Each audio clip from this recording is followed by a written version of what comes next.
Welcome back my YouTube channel. آپ دیکھ رہے ہیں میرا YouTube channel history with Ahmad.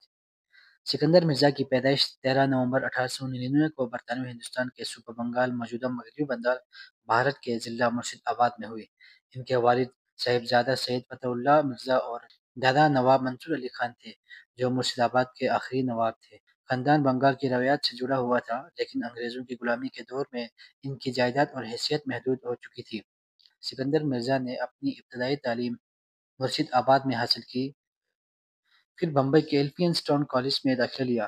1918 میں وہ برطانیہ چلے گئے اور royal military college Sandhurst میں فوجی تربیت حاصل کی، جہاں وہ برطانوی انڈین آرمی کے لیے منتخب ہونے والے پہلے ہندوستانی مسلمان افسران میں سے ایک تھے۔ سینٹ ہرٹس سے فارغ ہونے کے بعد 1919 میں وہ سکندر مرزا ہندوستان واپس آئے اور برطانیہ انڈین آرمی میں کمیشن حاصل کی۔ انہوں نے 1921 میں کوہاٹ سے اسکاؤٹس رائل ریجمنٹ میں شمولیت اختیار کی اور وزیرستان کی لڑائیوں میں حصہ لیا۔ 1922 سے 1924 تک پوناہاؤ ریجمنٹ میں خدمات انجام دیے، جس کا صدر مقام جھانسی تھا۔ 1926 میں انڈین پولیٹیکل سروس IPS میں منتخب ہوئے، جو برطانوی دور کے ایک ممتاز انتظامی سروس تھی۔ اس دوران انہوں نے شمال مغرب سرحدی صوبہ موجودہ خیبر پختونخوا کے مختلف اضلاع جیسے ایبٹ آباد، نوشہرہ میں اسسٹنٹ کمشنر کے طور پر کام کیا۔ 1931 سے 1936 تک ہزارہ اور مردان کے ڈپٹی کمشنر رہے۔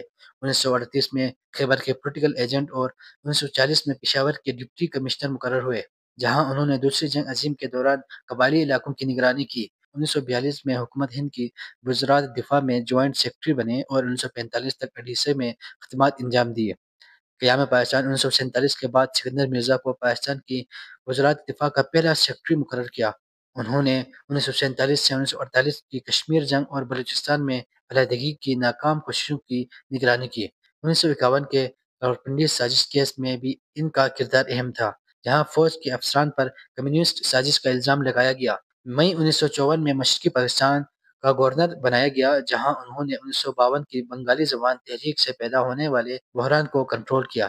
اکتوبر 1954 میں مرکزی حکومت میں وزیر داخلہ اور ریاستوں و قبائلی علاقوں کے محکمے کے انچارج بنے۔ اس دور میں انہوں نے سیاسی بحرانوں کا سامنا کیا اور فوج کے ساتھ قریبی مضبوط تعلقات قائم کیا۔ اگست 1955 میں گورنر جنرل ملک غلام محمد کی صحت کی خرابی کی وجہ سے سکندر مرزا کو قائم مقام گورنر جنرل نامزد کیا گیا۔ 6 اکتوبر 1955 کو وہ باقاعدہ گورنر جنرل بنے۔ اس دور میں پاکستان کا پہلا آئین 1956 میں نافذ ہوا، جس نے پاکستان کو اسلامی جمہوریہ کا درجہ دیا۔ 23 مارچ 1956 کو آئین کے نفاذ کے ساتھ سکندر مرزا پاکستان کے پہلے صدر منتخب ہوئے۔ ان کی صدارت کا دور شدید سیاسی بحرانوں سے دوچار رہا۔ 2 سالوں میں انہوں نے 4 وزرائے اعظم کو برطرف کیا۔ سیاسی جماعتوں میں انتشار، کرپشن اور علاقائی تنازعات نے ملک کو عدم استحکام کی طرف دھکیل دیا۔ سکندر مرزا نے فوج کی مدد سے اقتدار کو برقرار رکھنے کی کوششیں کی، لیکن یہ دور آئینی خلاف ورزیوں سے بڑا ہے۔ 7 اکتوبر 1958 کو سکندر مرزا نے سیاسی بحران کا حوالہ دے کر مارشل لا نافذ کیا، آئین معطل کیا، اسمبلیاں تحلیل کی اور جنرل محمد ایوب خان کو چیف مارشل لا ایڈمنسٹریٹر نامزد کیا۔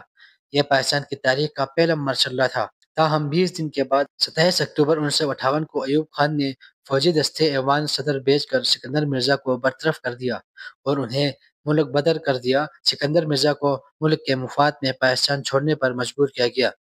برطرف کے بعد سکندر مرزا نے اپنی باقی زندگی لندن، برطانیہ میں گزاری۔ وہاں انہوں نے ایک پاکستانی خانوں کا ہوٹل چلایا اور حکومت پاکستان سے 3000 پاؤنڈ سالانہ پنشن حاصل کی۔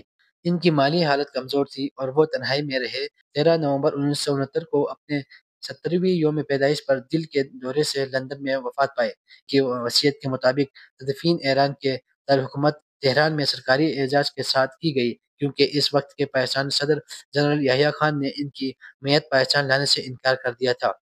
یہ تھی آج کی ویڈیو۔ امید ہے آپ لوگوں کو یہ ویڈیو اچھی لگی ہوگی۔ مزید اس طرح کے انفارمیٹیو ویڈیوز دیکھنے کے لیے آپ میرے چینل کو سبسکرائب کریں، ویڈیو کو لائک کریں۔ ملتے ہیں اگلے ویڈیو میں۔